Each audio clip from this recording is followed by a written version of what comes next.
Monsieur Jürgen van der Berge, député Nature, Milieu et Paysage de la province de Flandre occidentale, qu'on remercie vraiment chaleureusement parce que vous êtes venu en nombre. Ce que je vous propose, c'est peut-être de dire un petit mot, puis monsieur le maire va nous rejoindre. J'imagine qu'il est occupé. Oui, oui. Bon, il y en a 14 ans.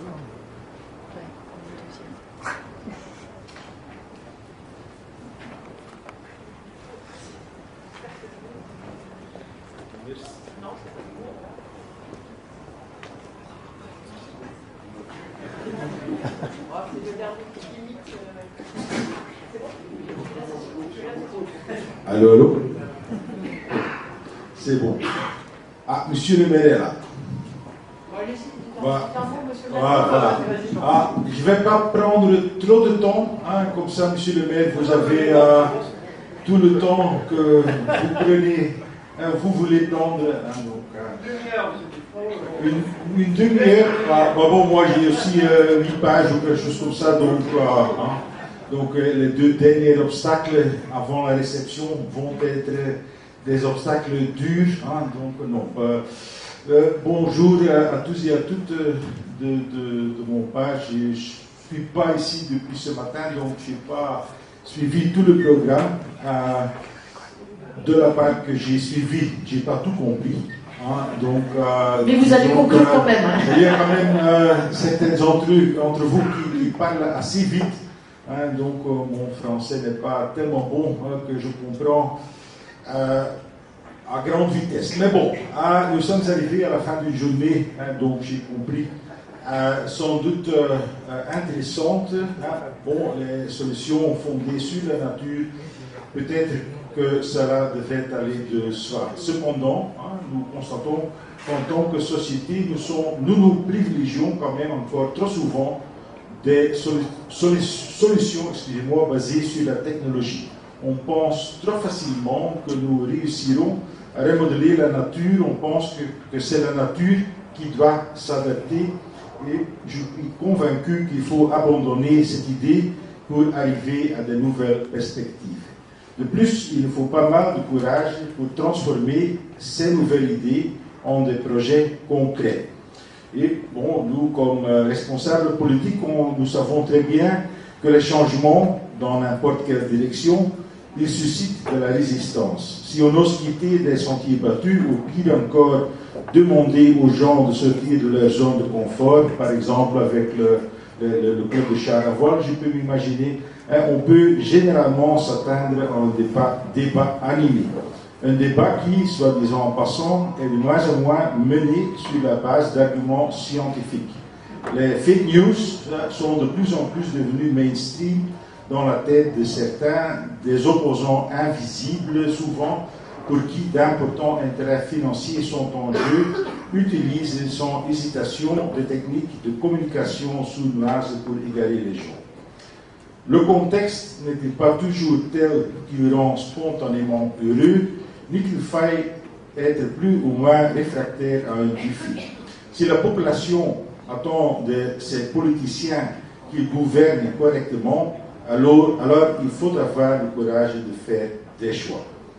Actuellement, il y a d'ailleurs, vous en avez vu quelques-uns, beaucoup d'exemples de projets très réussis permettant à transformer la résistance à un large soutien.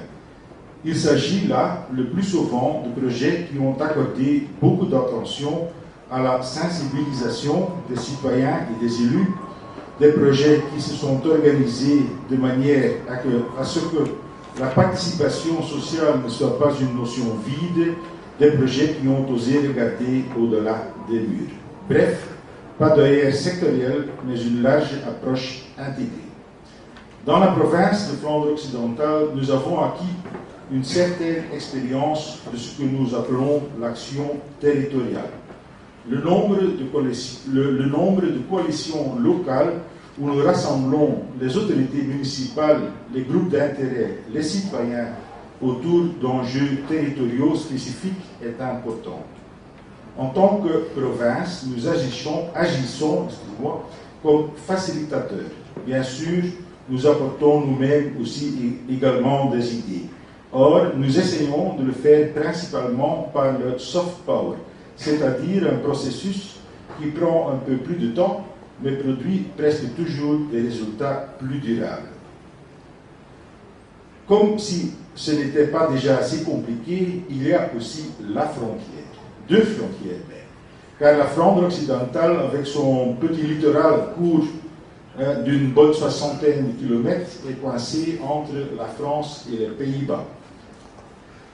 La province a une longue tradition d'établissement de partenariat avec ses voisins français et néerlandais. En 2023, nous croyons fortement dans la plus-valeur de cette coopération. Néanmoins, nous ne sommes pas aveugles aux difficultés auxquelles des projets se voient confrontés. Même si nous n'habitons souvent qu'à quelques dizaines de kilomètres l'un de l'autre, le contexte est parfois complètement différent. Des législations différentes, des structures différentes, des compétences asymétriques, des réformes administratives difficiles à suivre et des personnes changeant régulièrement de présidence. Tous ces facteurs compliquent le montage de nouveaux projets. Il me semble dès lors d'une importance capitale que nous continuions à investir dans de bons contacts, de préférence également sur une base structurelle. Soyons honnêtes, même après 5 programmes Interreg, on saute encore trop souvent de projet en projet, alors qu'il semble difficile d'ancrer structurellement les résultats obtenus. Quoi qu'il en soit, essayons d'apprendre de nos erreurs. N'ayons donc pas peur de continuer à investir dans de bons contacts de part et d'autre de la frontière. Pas seulement lorsqu'il y a des projets spécifiques sur la table, mais de façon structurelle. Ce n'est qu'ainsi que nous pourrons mieux connaître les structures et comprendre les méthodes de travail de chacun. Et au sein du GECT West-Vlaanderen, Flandre, Dunkerque, Côte d'Opale, nous avons récemment relancé un comité de renseignement collectif transfrontalier afin de façonner les contacts structurels nécessaires dans divers groupes de travail. J'espère sincèrement que ça sera un succès. Nous, en Flandre occidentale, ne restons pas non plus immobiles en ce qui concerne les nouveaux projets Interreg. Nous travaillons actuellement une suite du projet Vedette en dune flamande et sans aucun doute aussi dans le projet SAC, le travail n'est pas terminé. Mesdames et messieurs, pour ne plus perdre du temps précieux à écrire tous ces nouveaux projets et aussi pour vous donner la chance de mieux se connaître, je vais m'en arrêter là. Merci aux organisateurs pour leur excellente organisation. Je remercie également toutes les personnes présentes ici pour leur enthousiasme. Je vous remercie de votre attention. Je vous souhaite beaucoup de succès dans la promotion des solutions fondées sur la nature pour protéger notre littoral des effets du réchauffement climatique. Monsieur le maire, à vous la parole. Merci beaucoup.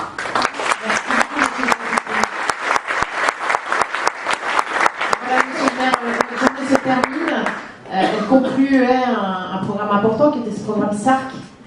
J'ai juste une question à vous poser, c'est de savoir si ce colloque a répondu à vos attentes. Bref, si vous êtes content. Bien, attention à l'escalier. Hein. On va déjà applaudir notre animatrice en chef qui a, je crois, fait un excellent travail. Donc, vous allez être d'accord.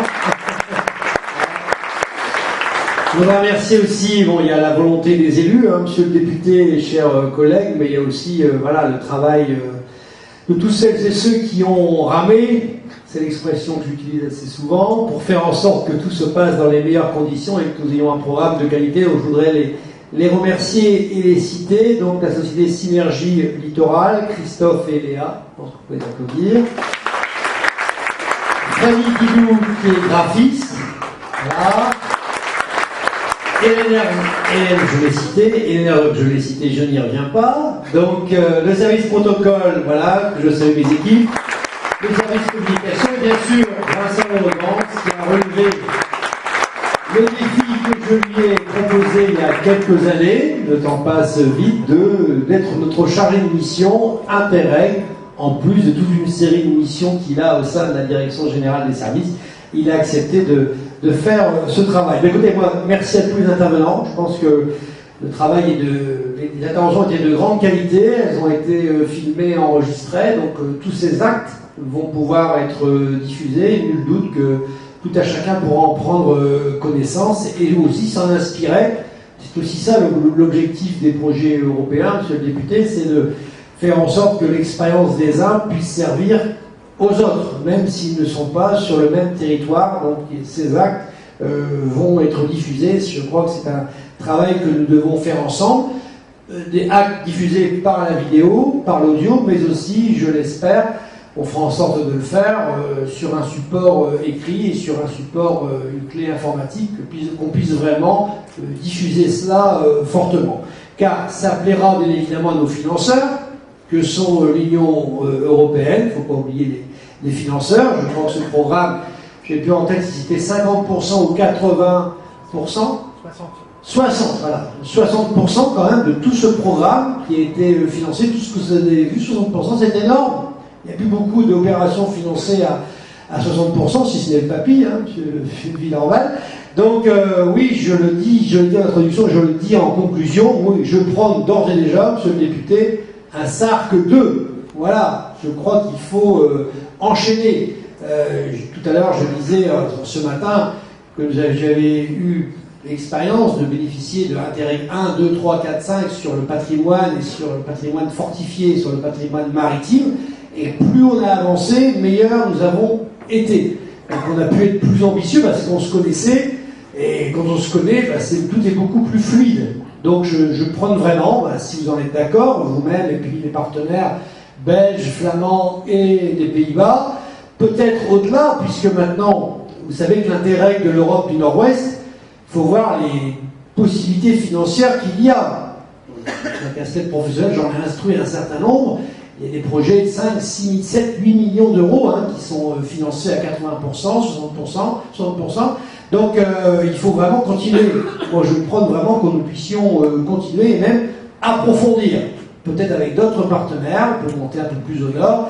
C'est un peu plus loin, mais maintenant l'Europe veut vraiment qu'on embrasse toute la façade littorale. C'est-à-dire qu'on aille aussi chez nos amis, c'est pas désagréable, chez nos amis allemands, chez nos amis danois, chez nos amis suédois. J'ai même vu des projets où Ifremer et Nausicaa étaient engagés avec nos amis norvégiens. Donc je souhaite vraiment qu'on puisse aussi travailler sur l'Europe du Nord-Ouest.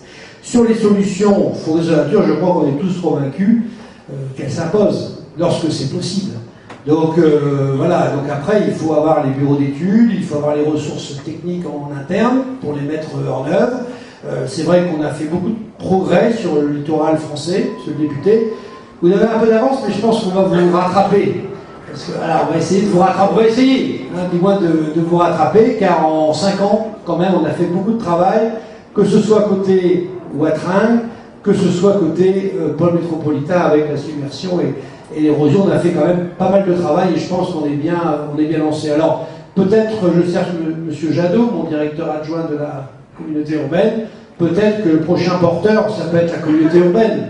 La ville de Gravelines a ouvert une brèche dans la dune, il l'a refermée.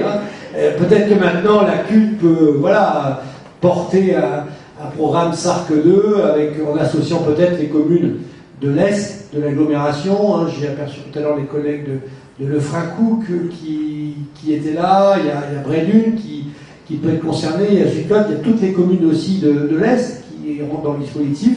Et puis on ne va pas oublier le Pas-de-Calais.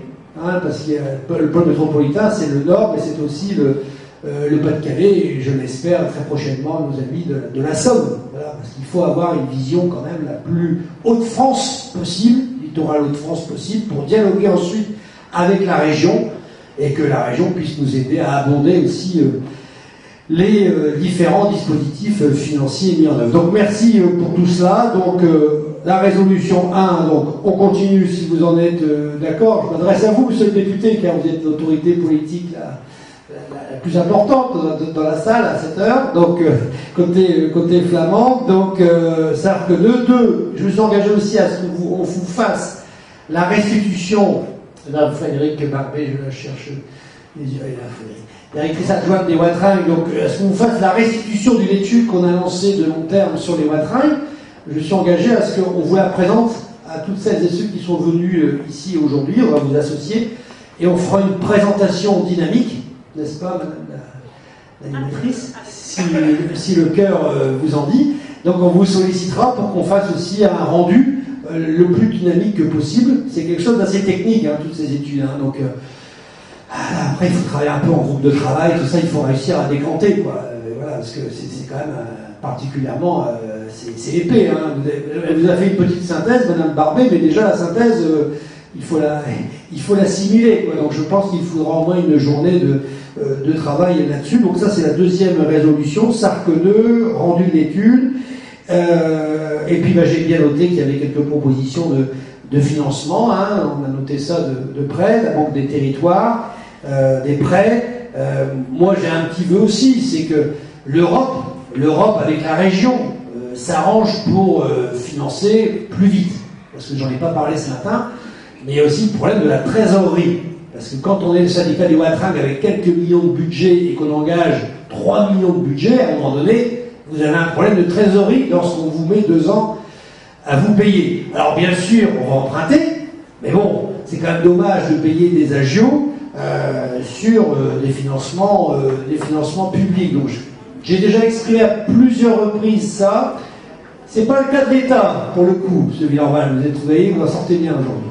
Donc c'est pas le cas de l'État parce que sur le papier, l'État finance rapidement. Mais par contre, sur le volet loi Barnier, dispositif européen, c'est trop long. Donc, parce qu'à un moment donné, on est rattrapé, si vous voulez. Donc, quand on lance des gros investissements, à un moment donné, c'est quand même dommage de s'arrêter, d'autant plus qu'on a un délai pour réaliser le papier. Donc, les Watringues, bon, je sais bien que j'augmente toujours ma taxe GEMAPI, mais à un moment donné, mes collègues vont me dire « Bertrand, t'es bien gentil, mais bon, on approche des élections, il ne faut plus augmenter la taxe. » Je plaisante un peu, mais je ne suis pas loin de la réalité. Donc voilà, tout ça pour vous dire que je suis très heureux de ce séminaire, très fier, je le dis aussi au nom des collègues de la municipalité, que nous, petite ville de 12 000 habitants du littoral nord, nous ayons réussi à vous attirer à l'espace d'une journée toutes et tous pour débattre de ce sujet passionnant de finalement comment allons-nous faire pour, surtout nos enfants et nos petits-enfants, arrière-petits-enfants, pour continuer à vivre sur ce beau littoral des Pays-Bas flamands. Voilà, vive la coopération, merci.